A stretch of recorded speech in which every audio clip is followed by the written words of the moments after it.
And hello, everybody. Welcome to Narrative on a Tuesday night, 4 p.m. on the West Coast, 7 p.m. on the East Coast. It's good to be with you tonight on a special edition of Narrative.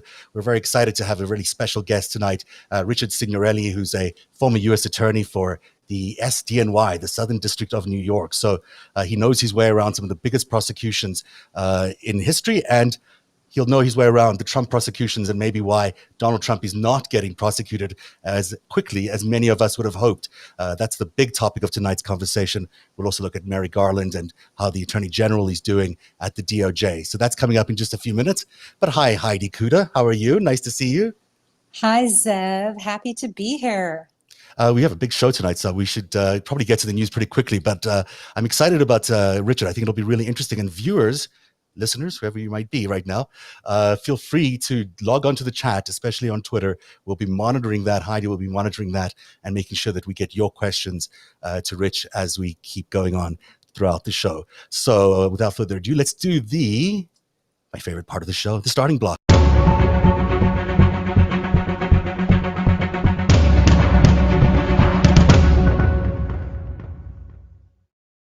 And there's a lot of news today, actually. It turns out to be a very big news day. The biggest news, of course, revolving around two memos that came out. Memos, I think, are going to kill, Alison Gill was on the show the other day saying, how many memos does it take to kill democracy? We've counted two, but there's two more that came out in the last couple of days. One came out late last night. It showed us a 6-point plan that looks to me like a plan to have an attempted coup or to overthrow the government. It's written by a lawyer who works for Donald Trump. And he basically outlines a way that Michael Pence could have overturned the vote during that January the 6th vote. And a second memo came out as well. This time it was about the lawyers in the Donald Trump circle who were perpetuating the big lie in courts. Turns out they knew they were perpetuating a big lie in courts. It's not surprising to any of us that that's the case, but the unbelievable goal of doing that by going to the court system and trying to use the court system to weaponize it. Unbelievable that was happening. Pretty stunning story here, Heidi. Wow, the enormity of the attempts that this man and his handlers and the people around him went to try to keep him in office is really staggering. Yeah, especially considering he's completely, mad, for lack of a better word. In other news today, a big hearing in the European Human Rights Court, I believe it was, found that Alexander, am I frozen? It looked like I'm frozen. Can you see me? Am I moving?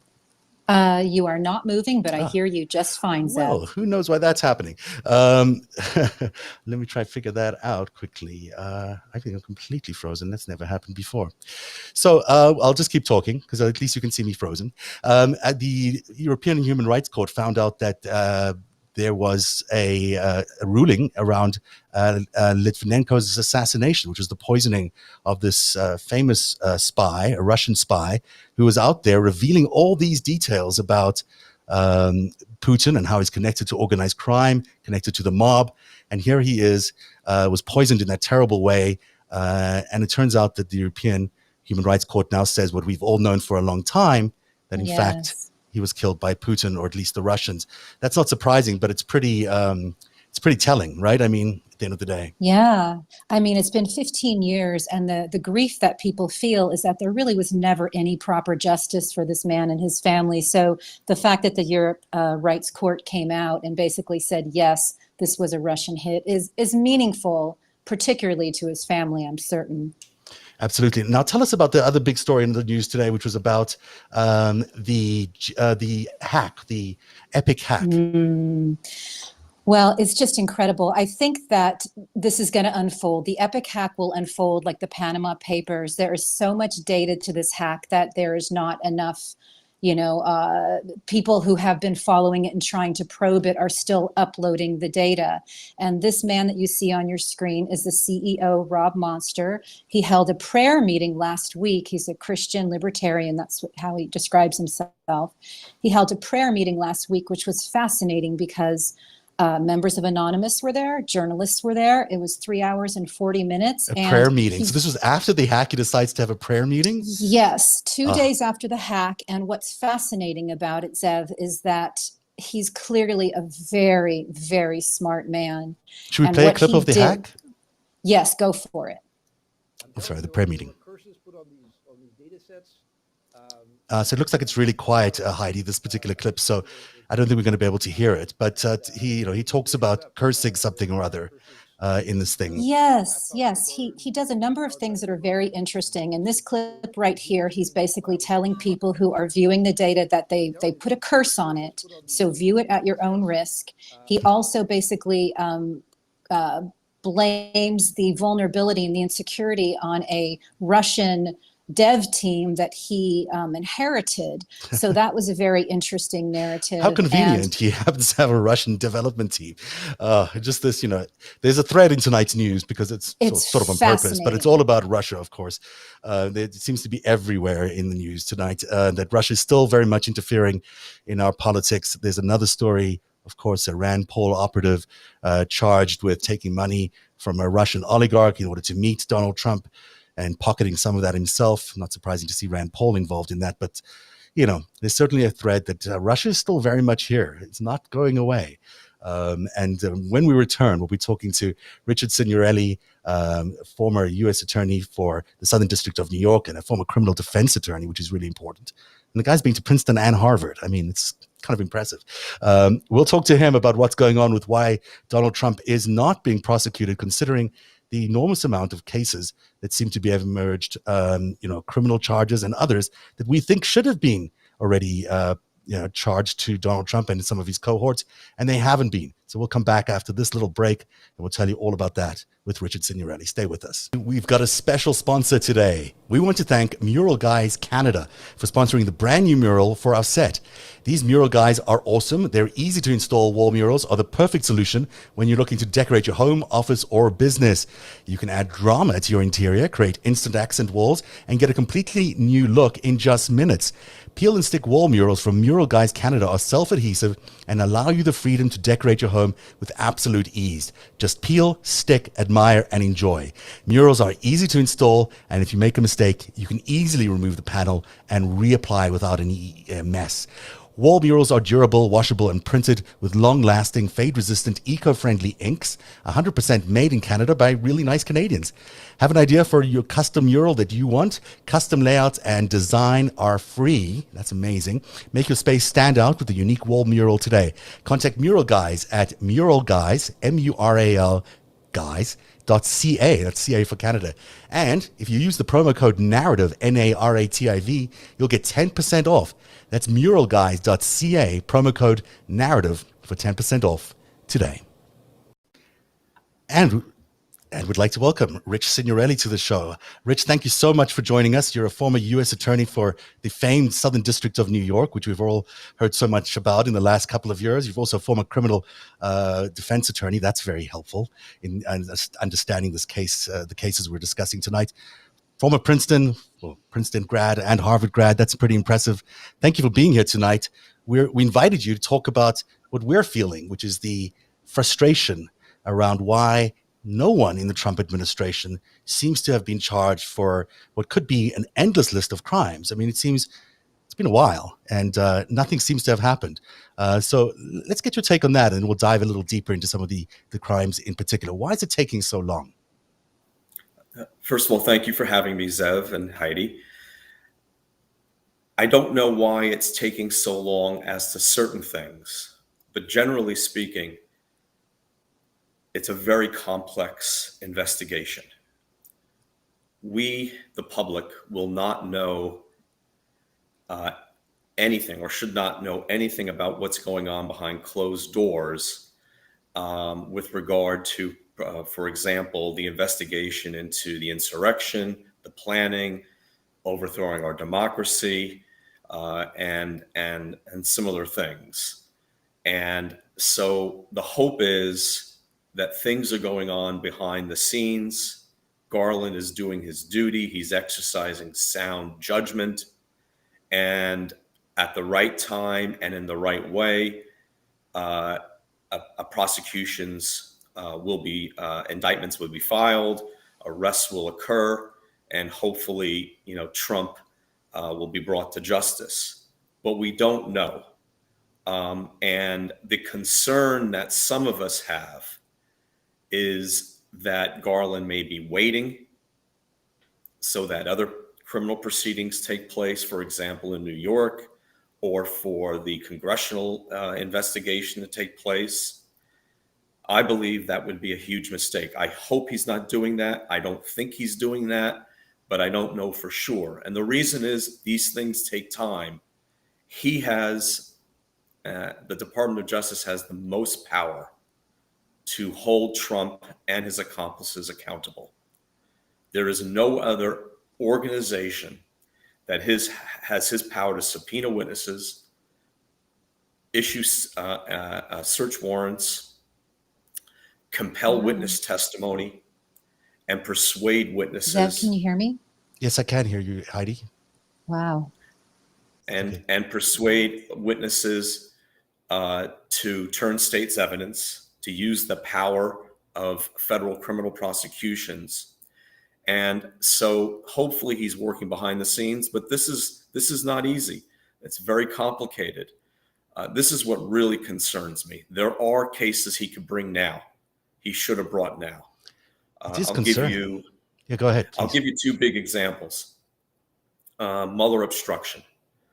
Half the Mueller report lays out an entire case of obstruction of justice by Donald Trump. And that should have been brought by now. I'm disappointed it isn't, and hopefully it will. And even Bob Mueller testified that this was a criminal case that could be brought. The second area, which I've spoken publicly about on several occasions, is a campaign finance fraud involving Stormy Daniels and Michael Cohen. Donald Trump was the ringleader. He funded it. He benefited from it. He supervised it. He directed it. He wanted it to happen. And he's the one who benefited from it by keeping Stormy Daniels quiet in the month before the election. Who goes to jail? Michael Cohen. Donald Trump is on tape. There are witnesses who are willing to testify against him, and there's a lengthy document trail. That has not happened. The statute of limitations may be approaching next month, and it should be brought. So that's another example. Let's touch on those two in detail, because you're talking about let's start with the one you've just mentioned, the Michael Cohen, Stormy Daniels case. I mean, you're right about the statute of limitations. I mean, that's almost here. It seems like in many of these cases, we're approaching that date. That's probably the reason Durham decided to indict that Democrat lawyers. So, we are seeing movement, but we're seeing movement on the wrong side of the political terrain. I mean, we're not seeing any movement, it seems, against any of the leadership in the January 6th or any of the leadership in the Trump administration. And this is a good example, the one you just cited about Stormy Daniels. I mean, that case was a slam dunk, it seemed like. I do believe it should be brought. It still can be brought. I'm not saying the statute of limitations expires next month, but that's the earliest time it can expire. There are various ways to toll it past that time, when they compelled her to arbitration, for example, in the following year. But the earliest time, and you want to take no chances, is October of 2021, because the payoff occurred in 1 month before the 2016 election. So that, I really do believe that should be brought. But there's so many.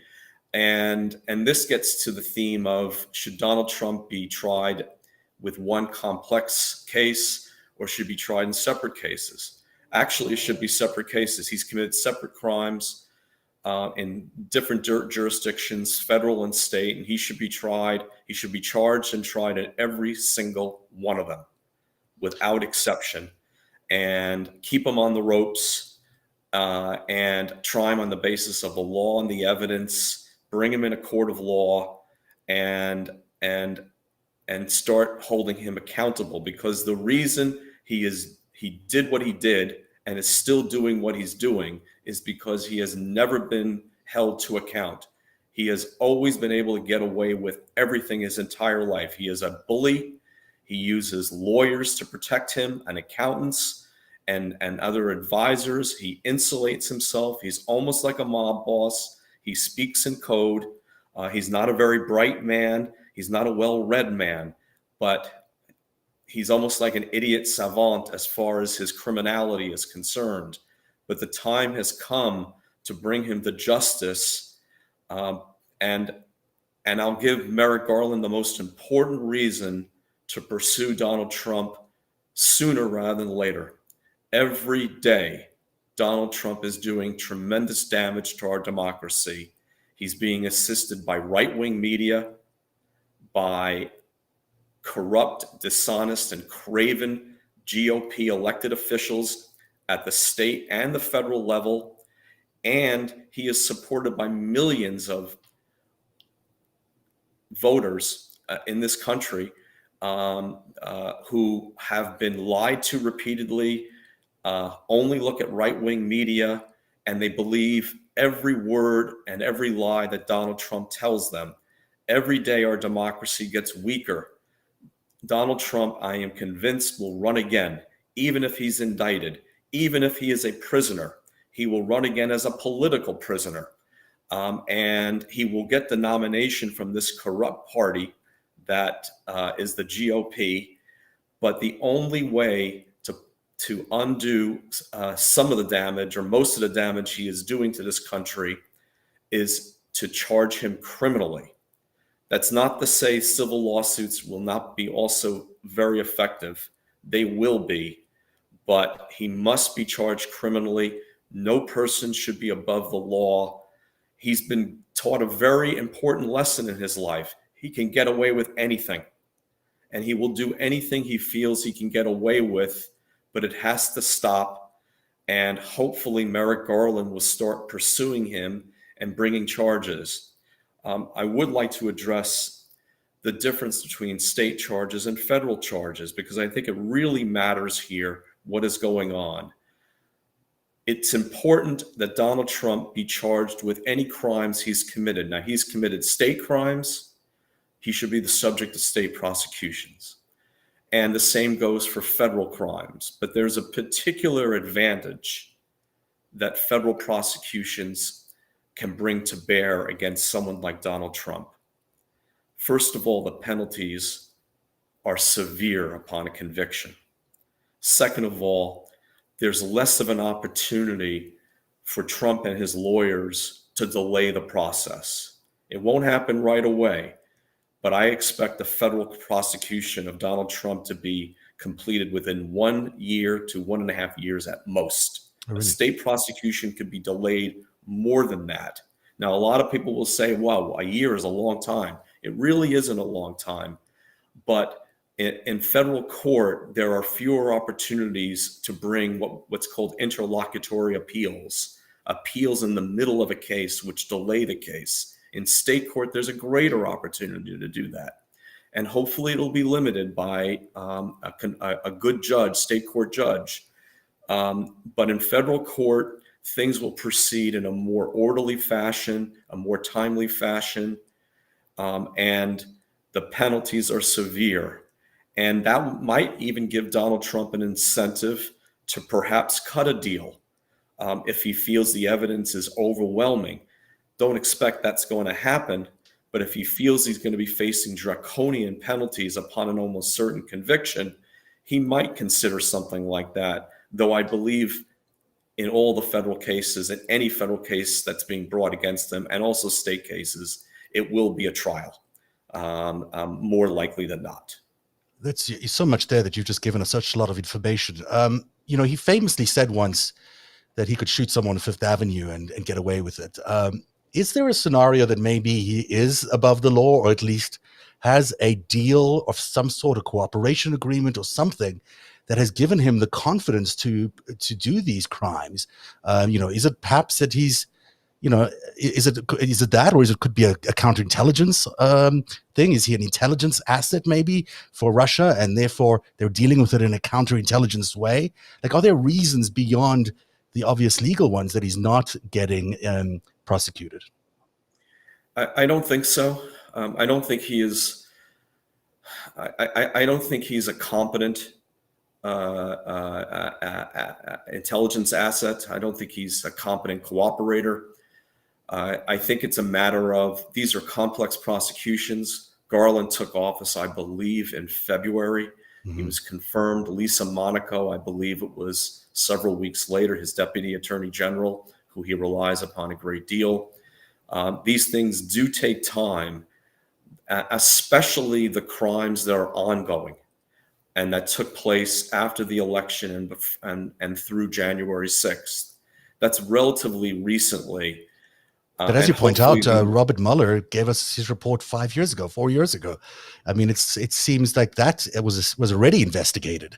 There's obstruction of justice charges there that could have been placed right away, and yet we're still waiting. Sometimes prosecutors could investigate a case forever, and they'll never be satisfied. There's no such thing as a perfect case. Your cooperators are always going to have credibility problems. The defense is always going to have some type of defense to put up. You're going to have jury selection issues, especially when you're dealing with a divisive figure such as Donald Trump. That being said, prosecutors should also be courageous. They should exercise sound judgment and proceed in as timely a fashion as possible, even if they feel their investigation might not be 100% complete, because it never will be. Even if they feel it's not airtight, it's never going to be airtight. But the timeliness here is really important. It's almost like if this was an investigation of a bank robbery crew, and they're wiretapping the bank robbery crew, and there have been some bank robberies, and they're planning more bank robberies, and there's the threat of violence. Well, the time to act is, in a case like that, is as soon as possible, because of the threat of violence, the threat of harm to the community. And so that's an analogous example where the time to act against Trump really is now. Bring him into the criminal justice system, have him booked, have his picture taken, his fingerprints taken, and have him cuffed. Have him treated like any other accused criminal. He'll be entitled to his defense, his day in court, a jury of his peers, so to speak, but bring him into the criminal justice system. I think some of the Teflon that surrounds him with 1/3 of the country could be impacted. I don't think he'll lose a certain part of his deranged supporters. His core supporters will probably never leave him. But I do believe there's a material percentage of people who support Trump that can be persuaded that they made a mistake. It's going to be difficult. But if we can bring his level of support down from 1/3 of the country down to below 20%, for example, such as happened with Nixon during Watergate, then that will also bring him down to a reasonable level within what has now become the corrupt Republican Party, a party that stands for nothing but lies and power and money. And once his power within the Republican Party is decreased to a much lower level, then perhaps these craven GOP officials will start acting more courageously and act against Trump when they realize he's losing a decent part of his base. Donald Trump in handcuffs is the best way to do this. I mean this. I've been tweeting about this. I've been trying to get this idea across to whoever will listen. Nothing else will accomplish this more than charging Donald Trump with the crimes he has actually committed and which can be proven in a court of law. I 100% agree with you. You know, your analogy there was really good. I might even up it a little bit. It's like knowing that there's a terror attack that's about to happen. You have information that a terror attack's about to happen, and you know who the terrorists are, and you're not doing anything about it. You know, in a terror attack where you have an advance warning, you'd go after the terrorists. You try to apprehend them. The damage being done to democracy every day by Donald Trump being a free man is enormous. The continuing propaganda, the continuing disinformation that we're facing as a country is so damaging to our democracy that, I even worry about next year's elections being free and fair, because there's so much manipulation being done on a state level that we aren't even really sure what's going to happen next year in November. We really need to start taking a really strong stance against what they're doing on every level. There's a new attack, a new offensive on our schools that's beginning now. These are our schools. Our public school systems are being attacked by this disinformation campaign built on the back of Stop the Steal. School boards, homeschooling, all these new things are beginning to show up. So these attacks are continuing every single day. Our democracy is not safe. And it seems to me that this is the man who's responsible for it, and yet he's still free. There are other people as well responsible for it. I mean, there are people who have funded him, and we know who they are. There's certainly, foreign adversaries who have supported him, and we know who they are. And we know that there's media organizations, whether it's Fox News, AON, or others, that are supportive of him, and they have dubious connections too, to things like the Moonies. And yet they continue to operate day after day. What can be done against those people? What can be done against the media organizations and against the proliferators of all this propaganda? I think the best way to deal with right-wing media influencers and social media influencers who spread out and out lies, for example, about COVID vaccines and the benefit of masking, things like that, is to sue them, to bring lawsuits. They have a First Amendment right, but there are limits to the First Amendment right. You can't yell fire in a movie theater when there is no fire and cause bedlam and harm and deaths when people try to rush out of the movie theater. There are other limits to the First Amendment. Deliberately spreading disinformation to make money, which is what they're doing. They are lying about vaccines. They are lying about masking. It's disgraceful, but to the extent people are relying upon it, and I believe millions are relying upon it, and tens of thousands, if not hundreds of thousands, are being harmed, if not killed by it.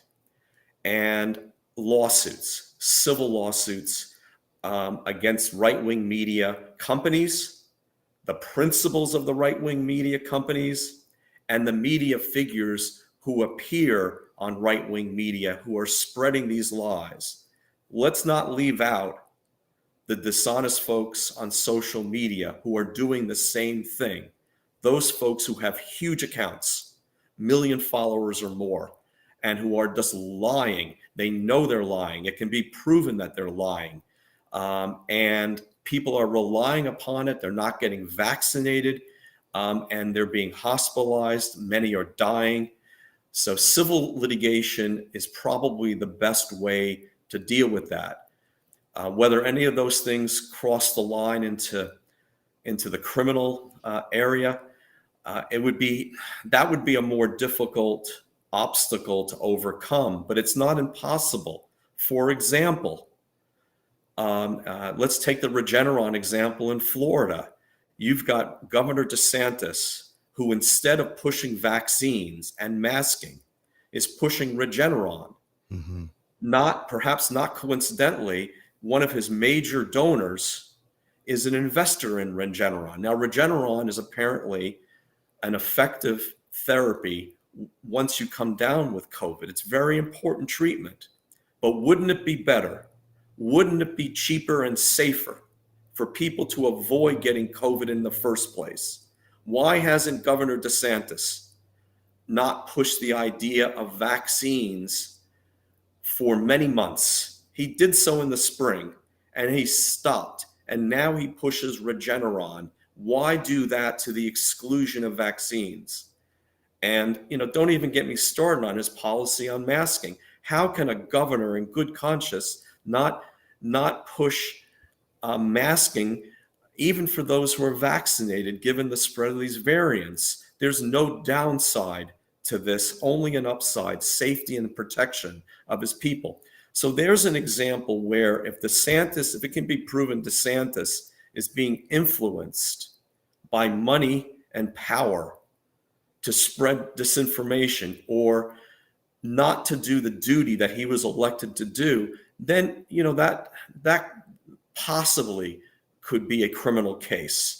There's also But there would have to 2,000 be- people dying there every week or thereabouts. I mean, it's much higher than in any other state. It's only Texas and Florida where the death toll is so high right now because you've got two governors and a Republican Party in those states pushing this anti-vax notion, which is, not founded in science at all.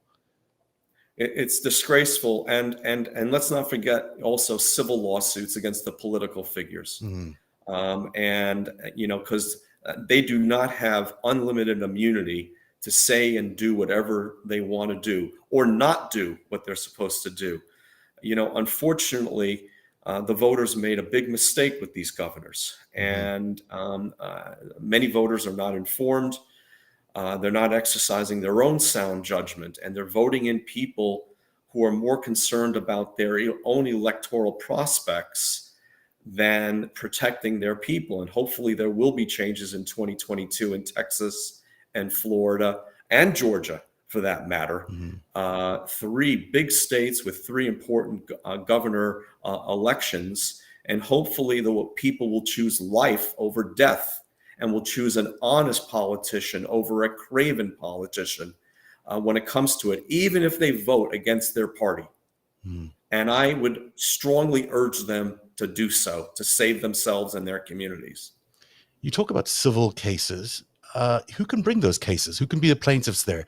Can anyone bring a court case against Fox News or DeSantis, or does it have to be someone with a particular standing? You need to have standing, which means you need to have some sort of relationship with the case at hand. A duty has to be violated that has harmed you directly. I think yesterday or the day before, a family reported that they lost a family member who refused to be vaccinated because he relied on disinformation from right-wing media. Well, if that can be proven, and then I believe they're standing in such a case. I believe there's a potential class action. I've tweeted about this. I believe that there's a very large class action. Now, we're already seeing the defamation lawsuits brought on against a number of public figures by Dominion and Smartmatic election systems. Those two companies have been destroyed by lies. And they are pursuing a number of defendants, and hopefully Donald Trump will be added to the list. Those are meritorious defamation lawsuits by companies who have been financially destroyed by slander. And I'm realistic enough to know that there are some defendants in those cases who are going to be judgment proof when all is said and done. But there are going to be other defendants who will not be judgment proof. They have enough money there to compensate the plaintiffs for their losses. And, you have figures like Rudy Giuliani and Sidney Powell and Lynn Wood, Lindell. They're still at it, even though some of them have been a little more restrained because they understand how bad this is. But they're still out there spreading disinformation about these companies and about election fraud. And that's the big lie that could impact 2022.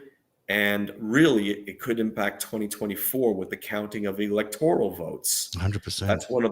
That's one of the two memos that came out in the last 2 days. And it's so important to understand that our laws, and I'm speaking specifically about the Electoral College Act of 1887, I believe, these laws are imperfect. For many years, they've relied on the good faith of our elected officials to comply with the letter and the spirit of these acts. And what is the spirit?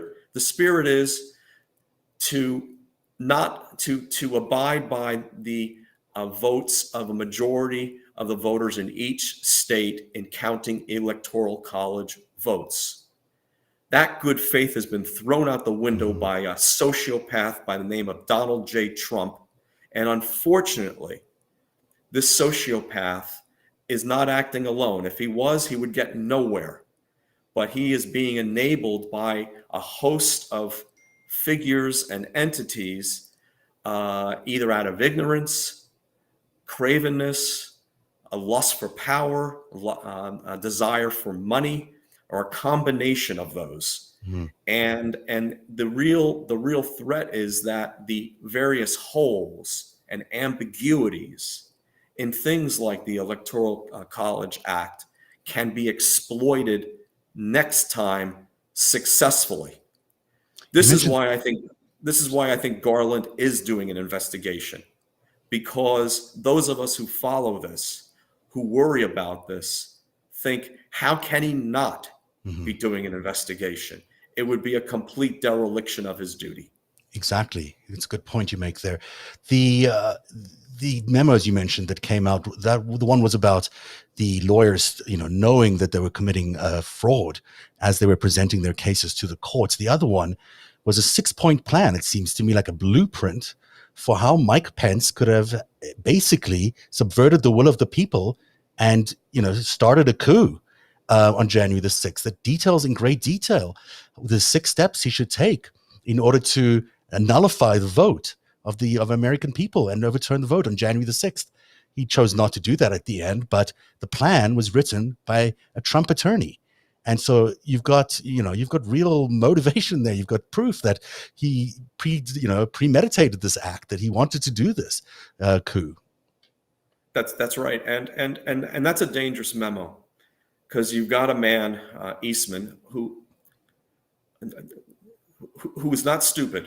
And he's using a lot of legalese, a lot of legal loopholes and technicalities. And he is exploiting the ambiguities I just referred to. But let's keep our eye on the 8 ball. What that memo is based on is the big lie. He wants to throw out the votes of 6 or 7 states that went clearly in favor of Joe Biden, but they were swing states. They didn't go in favor of Joe Biden by huge margins, but by margins similar to what Donald Trump defeated Hillary Clinton by in 2016, maybe a bit more in some, a bit less in others.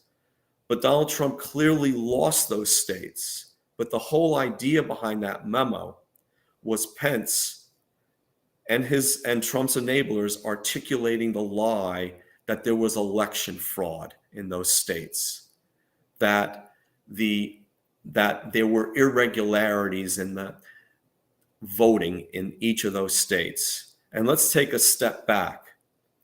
This was litigated in court 61 times. Right. 60 times the Trump side lost. The one time he won involved several thousand votes in Pennsylvania that were inconsequential as far as the final vote tally in Pennsylvania. And that involved the counting, I believe, was votes that came in after Election Day. But it didn't impact the result in Pennsylvania. This is why we have courts of law, and this is what the Trump and the Trump enablers and Trump himself want us to forget. We have these courts of law to test these claims. If there was election fraud, it would have been revealed.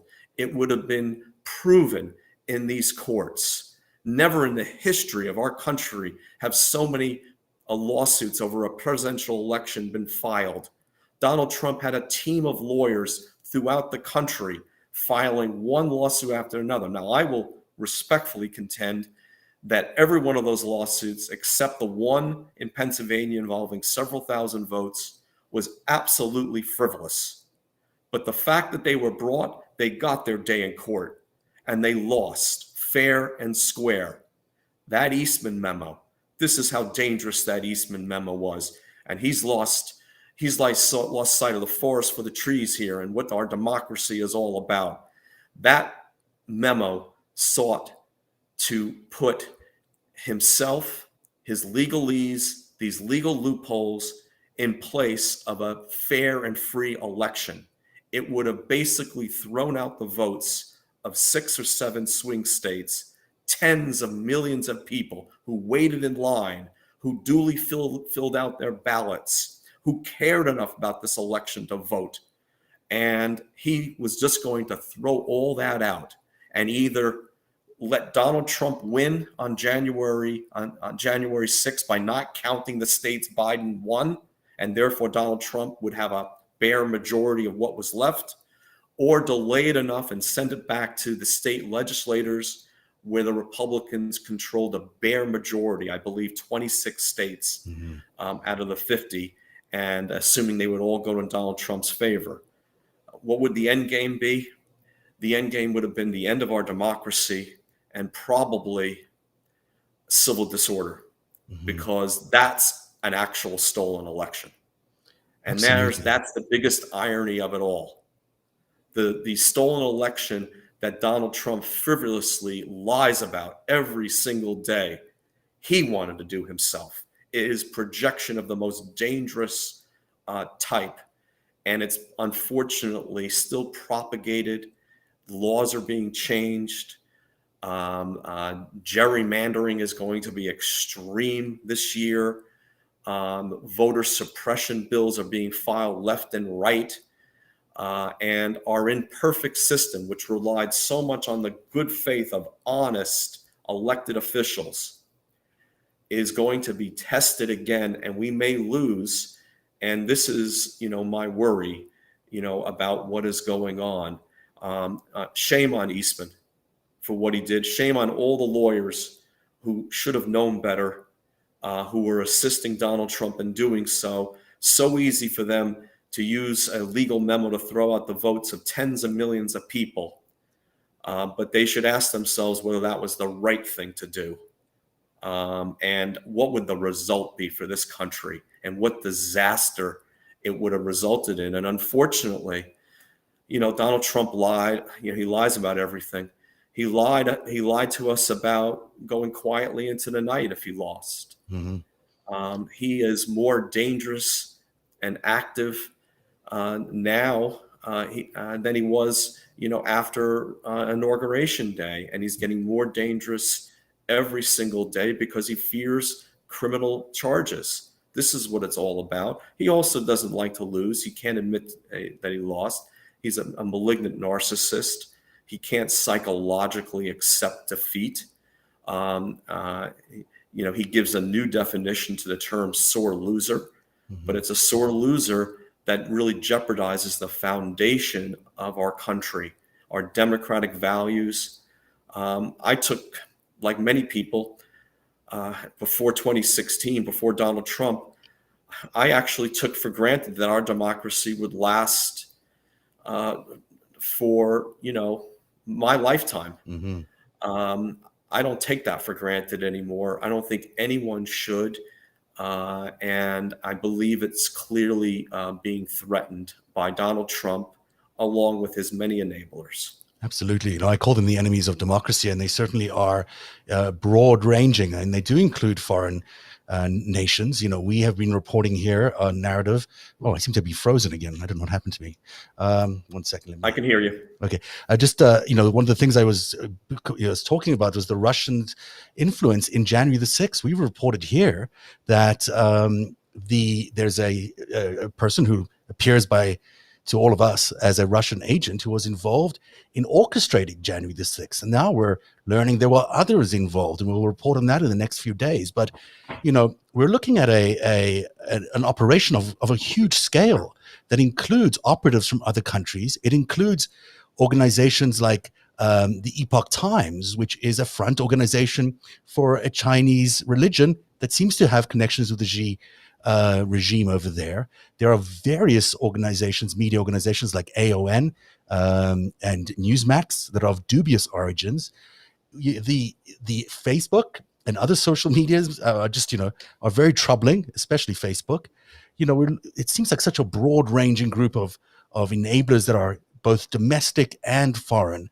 And I'm wondering what can be done about the foreign piece of that, because it's not, you can't take them to court, obviously. There must be a counterintelligence investigation or something going on in that field. And do you know anything about that? No, I don't know anything about it, but I would assume there is, and we shouldn't know anything about it. That especially, we should not know too much about it until actually any charges are brought. But we need to, Garland, he's got a long to-do list, and this needs to be thoroughly investigated. There are some people out there who think, oh, how could Donald Trump run again? There's no way he could win. Well, I agree with part of that statement. There's no way he can win a free and fair election because 2/3 of the country realizes what a madman, criminal, horrible person he is with no redeeming qualities whatsoever. He will run again because he'll try to steal the election. And that's how he can possibly win. He could get enough GOP state legislators to go his way, enough people in Congress. God forbid if the Republicans take control of the House in 2022 and control the Senate as well. We've got to fight hard to prevent that.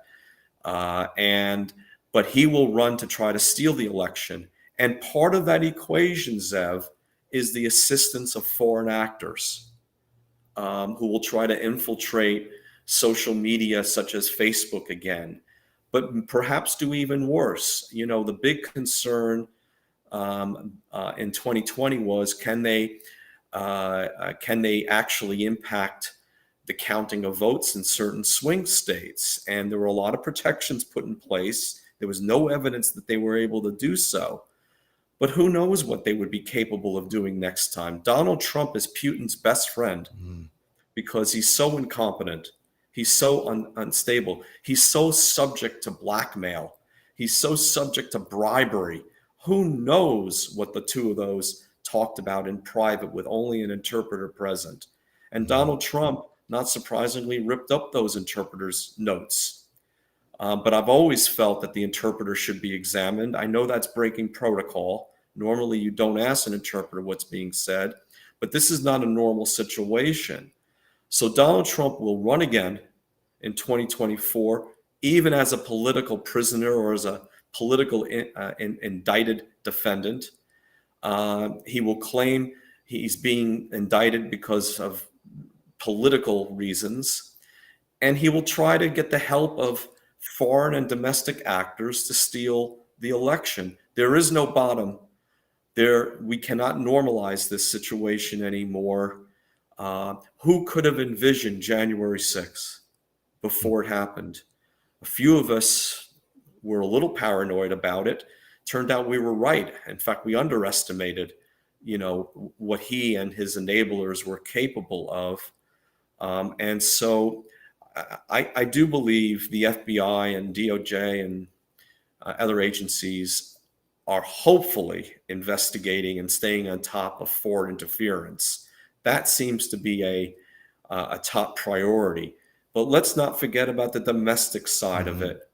And what Donald Trump, he's doing this in plain view. And that's why I'm cautiously optimistic that even though I want Garland to move faster, I want him to move yesterday on certain things that he can move on. Hopefully he will move. I do believe the Manhattan District Attorney's Office will move first. And I believe that's probably going to come before Vance leaves office on December 31st. That's the case against Trump Organization, the Alan Weisselberg case. That's right. And let's not forget something very obvious. The Trump Organization is Donald Trump. Yeah.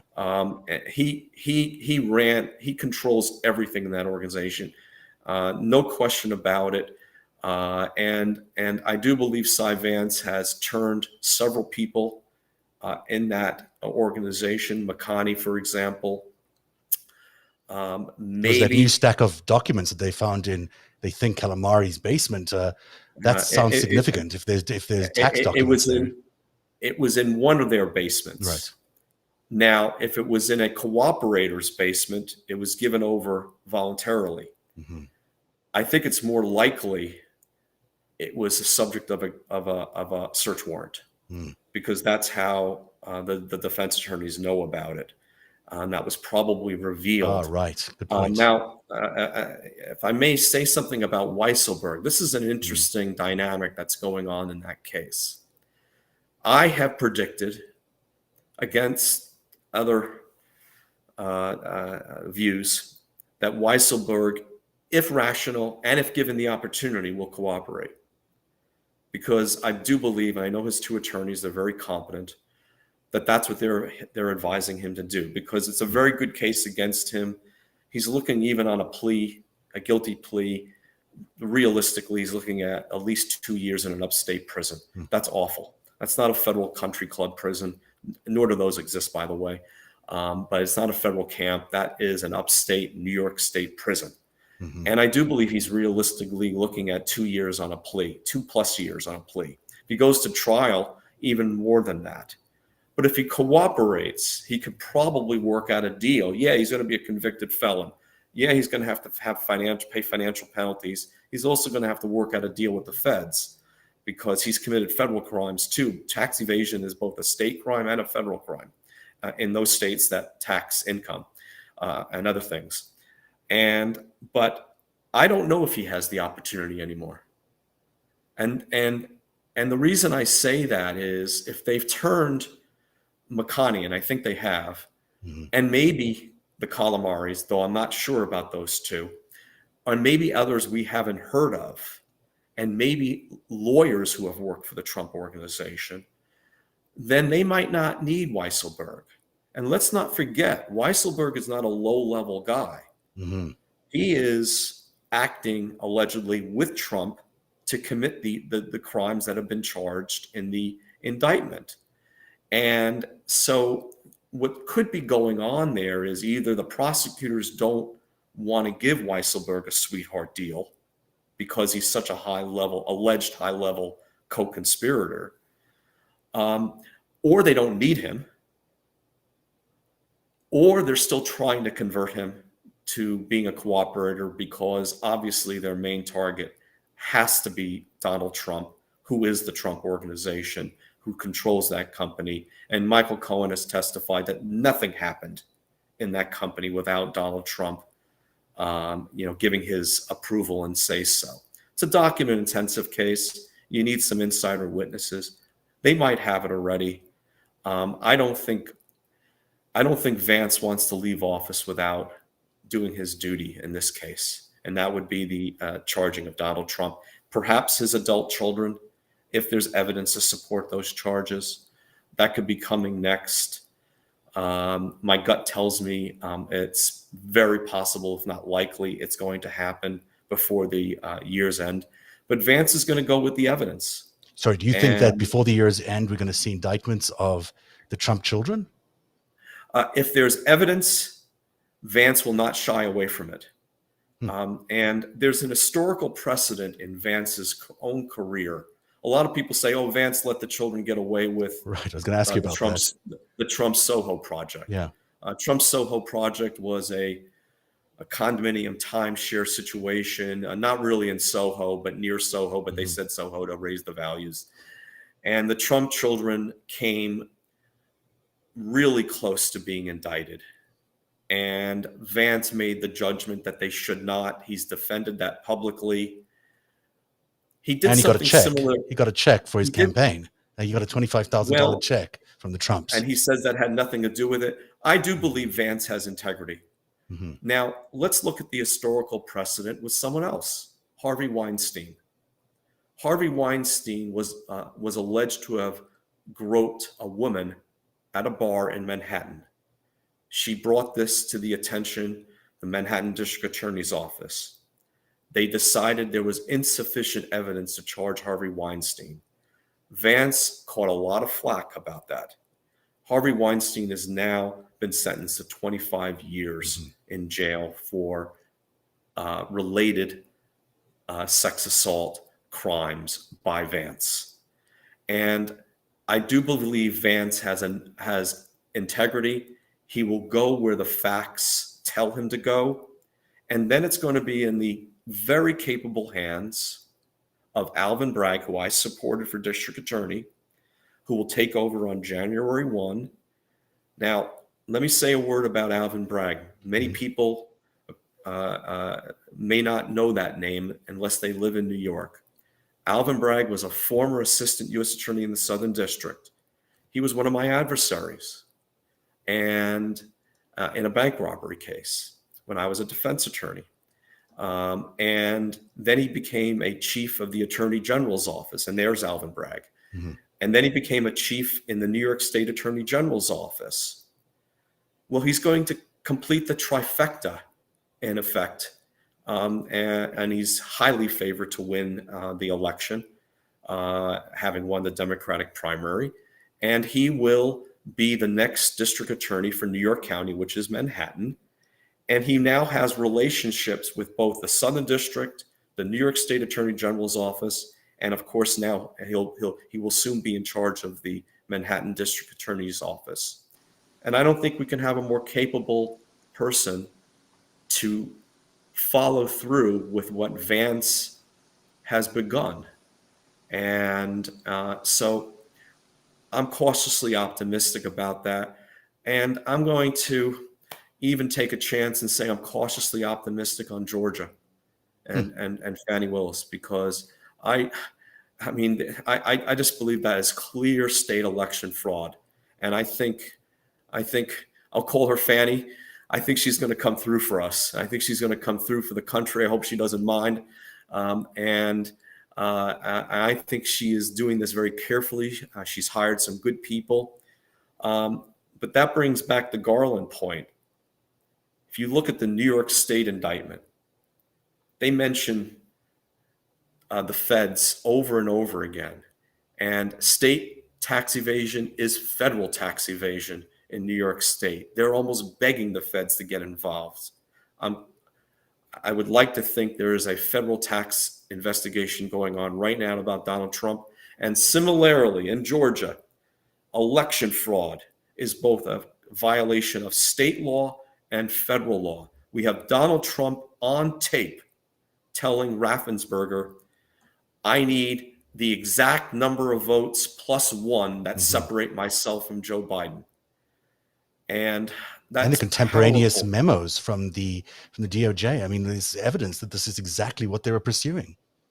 And so there's powerful evidence. So I do believe people have to be patient. I think very important things will be happening, hopefully very soon. That's a good note to bring in Heidi, and just thank you very much for your incredibly honest comments there, Rich. I really impressed by your integrity and courage to bring all this out.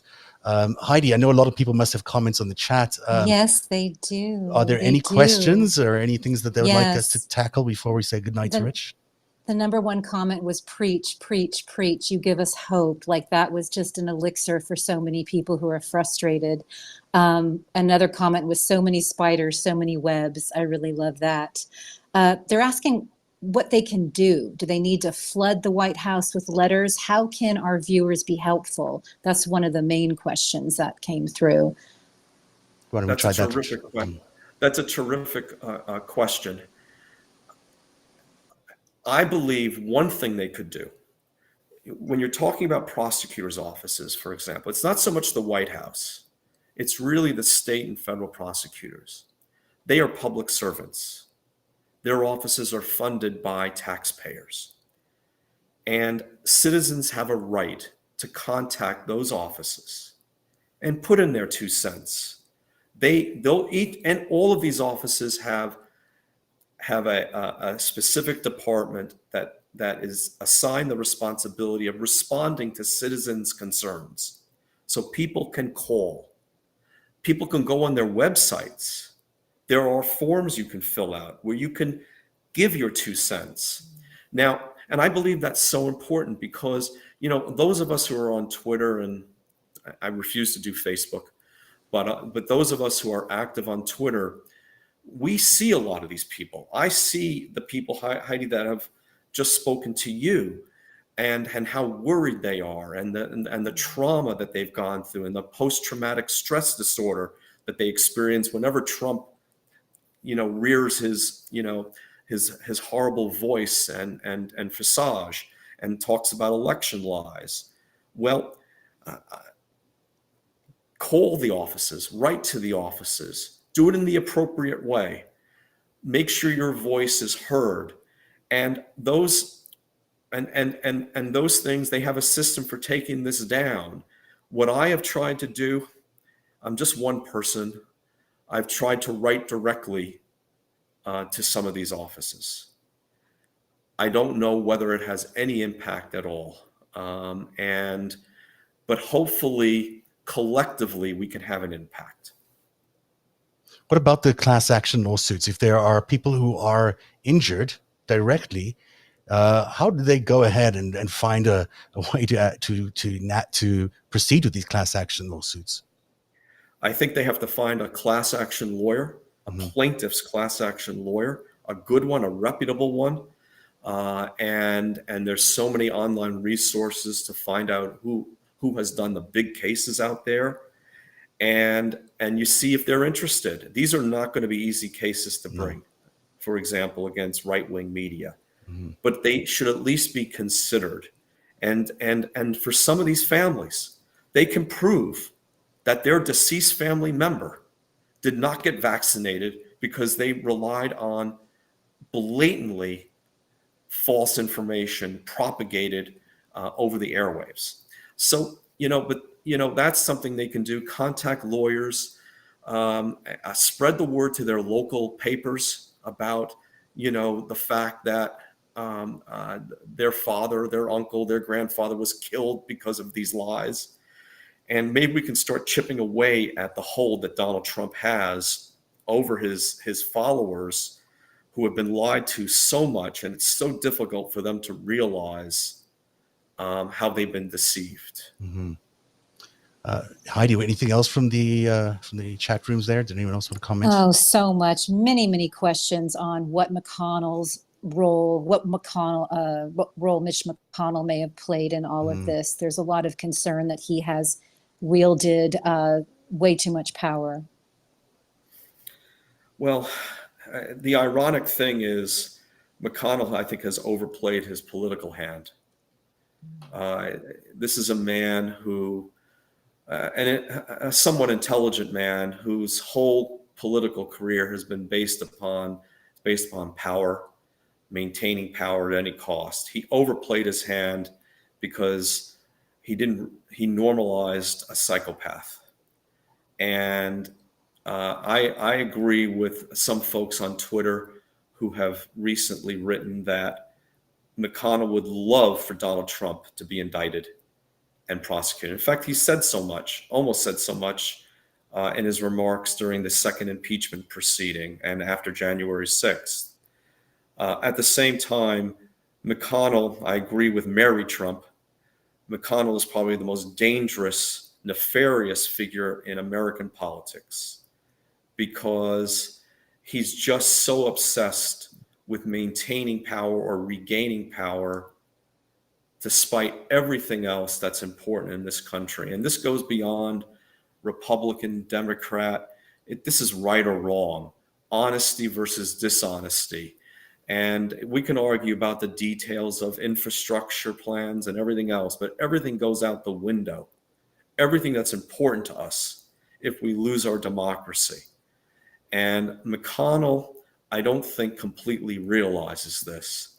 I was so naive. In 2016, when Donald Trump was elected, I was sure that the Republican senators would be a check on him. I can't tell you how naive I was, that they let him get away with everything.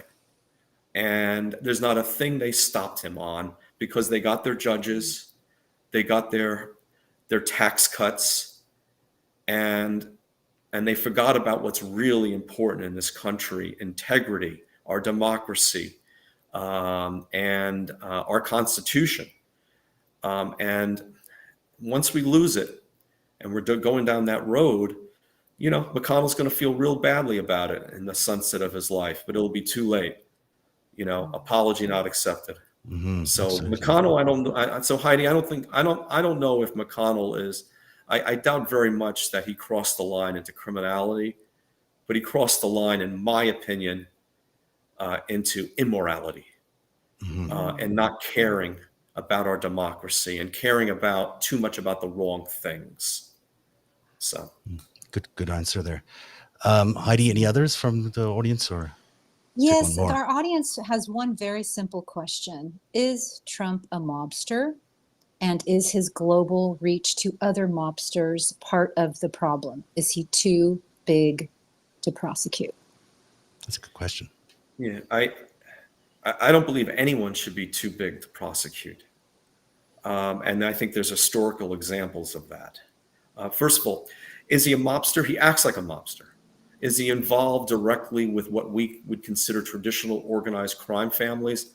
I don't think so, but I wouldn't put anything past him if he thought he could make a buck. I think he's his own mobster. I don't think he's a very competent one, but he knows enough to say the right things and not say too much to get away with it so far. Let's talk about this too big to fail thing. This is infecting, I think, a lot of prosecutors around the country. And in this particular way, they feel they have to have such a great case because he's the former president. Well, I think he needs to be brought down to earth.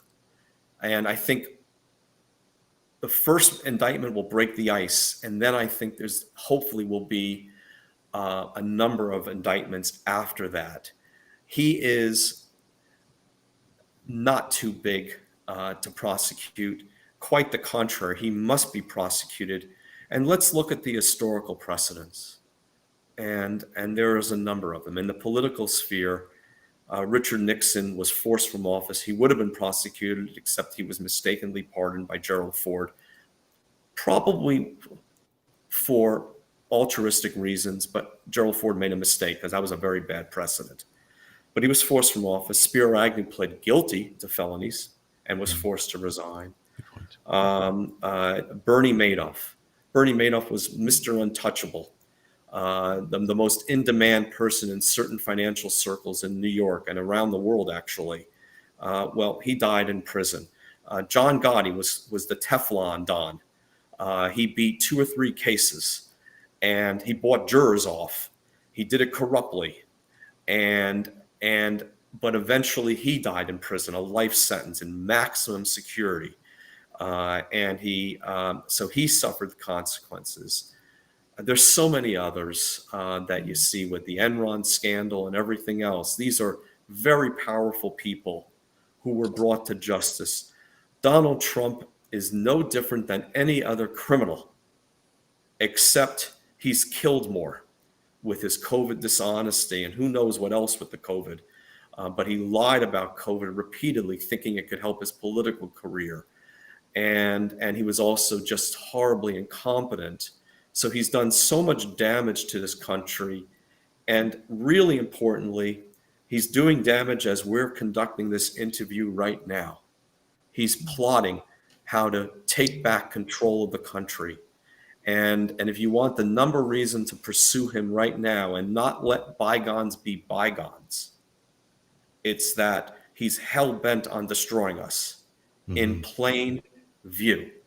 So I disagree with that. I don't think Garland's afraid of him. Garland wants to do the right thing, and I'm hoping he has sound prosecutorial judgment. He's not acting alone. He has very competent people around him, and hopefully he will do the right thing. He's reading the right things. He's educating himself. He understands that Trump cannot be normalized, should not be normalized. We're not even dealing with a Richard Nixon type here or a Spiro Agnew.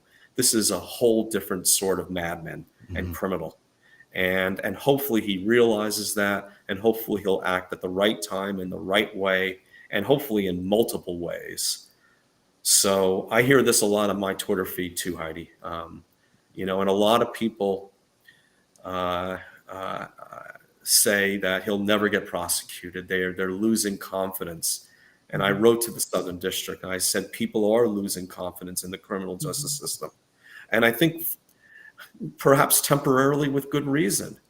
But if you look at a guy like Donald Trump, so far, he's never been charged with a single crime in his entire life. But I think that's going to change soon. I feel very strongly about it. Could I be wrong? Of course. I hope you're right. I'm making the best educated, informed guess prediction I can. I think it's more than a guess. And I hope it comes true, and I hope it comes true very, very soon. But I hear the viewers. Yeah. I share their concerns and their worries. I had an interesting debate with someone who's very well known on Twitter, and who's someone who I respect, a career prosecutor.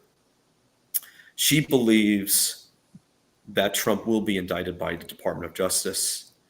It's so complex, they want to get it right, and she believes it's going to happen in the next 6 months. At the same time, she says if it doesn't happen, it's going to be really, really bad, and she'll just be so shocked and so depressed. But the point she was making to me is, should we leave Garland alone and let him decide what his responsibilities are more in a vacuum without public pressure? Now, she's making a very good point, which I respectfully disagree with. I believe prosecutors' offices should know and should take into account what the public thinks should be done. This impacts principles of general deterrence, individual deterrence, confidence in the criminal justice system, confidence in our political system. These are public, collective type issues. And this is why every prosecutor's office has a public relations department. They have a person who controls their Twitter feed. They have a person who responds and who takes into account all the written emails that are sent to them, and all the telephone calls they receive. So I do believe these prosecutors should hear from us within reason and in a very appropriate way, and hopefully they will, make the right judgments. This person I'm speaking of is very well respected, very influential. I understand where she's coming from. I don't think she and I disagree on most of the general issues that are involved here, and we barely disagree as to some of the details. Absolutely. People should know. That's a great answer again. I have to ask you before I let you go, whether you trust Chris Wray. I think like Biden and Ron Klain, I go back and forth on Chris Wray. To be perfectly honest, now Chris Wray is catching a lot of heat right now because of the Kavanaugh situation. He hasn't made any public statements about the insurrection. I was initially very happy when Biden kept him on. I'll tell you why. FBI directors are supposed to have 10-year terms, and only for good reason should that be interfered with. And Chris Wray did, to a large extent, stand up to Donald Trump and would not kowtow to Donald Trump. And I bet there were a lot of things behind the scenes that he saved us from. I really do believe that. I do believe he's a person of integrity. He has a very good background.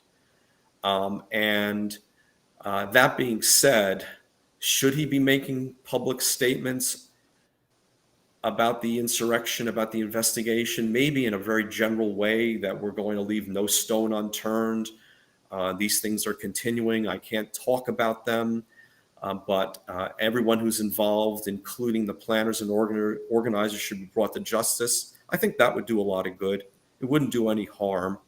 I was concerned about one statement he made when he testified before Congress, I believe in the spring, when he seemed to say, though I think this was misinterpreted, that Donald Trump was not a target or a subject of his investigation. I think if you parse through the question and answer, I don't think he exactly said that. At the same time, he didn't give me a lot of confidence that Donald Trump was a target or subject. But that being said, he shouldn't say who's a target or a subject. Right. And what I think the right answer there was, I can't get into who's a target or a subject of my investigation. We're investigating anyone who was potentially involved in this fiasco. And he didn't say it that way, but I'm not going to condemn him for not being as articulate as I would have liked him to have been at that time. I'm on the fence about Director Wray right now. I used to be a Comey fan. He was a colleague of mine. I then turned against him because of the belated letter he sent just before the 2016 election, and I really turned against Comey when he was promoting his book in early January. And his timing is always perfect, isn't it? When he said he doesn't think Donald Trump should be prosecuted when he leaves office. I think Comey was quoted about that 2 days before the insurrection. Comey has not tweeted since then.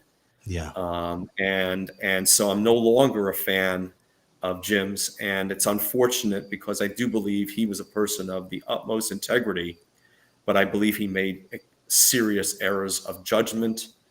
And I with Director Wray, let's see what happens. Let's see what happens. He might do his duty. He might pleasantly surprise us with regard to the insurrection, but I could be wrong about that. It would certainly be good if someone did something, because it does seem like people are taking a long time. But I am really excited and interested that you're so optimistic, Rich. It certainly helps fill us all, I think, with a little bit of optimism and maybe some hope here, because it has been a pretty dire situation. So thank you for your courage and integrity in speaking out. It's really remarkable that you've done that tonight, and you continue to do it on Twitter.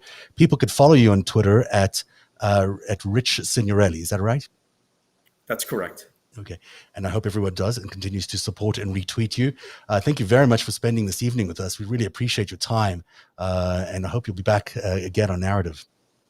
I'd like to thank both of you for having me on this podcast. I think it was a terrific experience. So I can't thank you enough for the opportunity. Thank you so much for being here. And we'll be back tomorrow with another really interesting episode. Heidi, we've been talking about the homeschooling thing and how that's becoming a big issue for the right wing. Wow. Anything to smash up our democracy from any angle. They seem to be doing that. So we'll see you tomorrow night on Narrative. Have a good night, everybody. Good night, Rich. Thank you. Good night.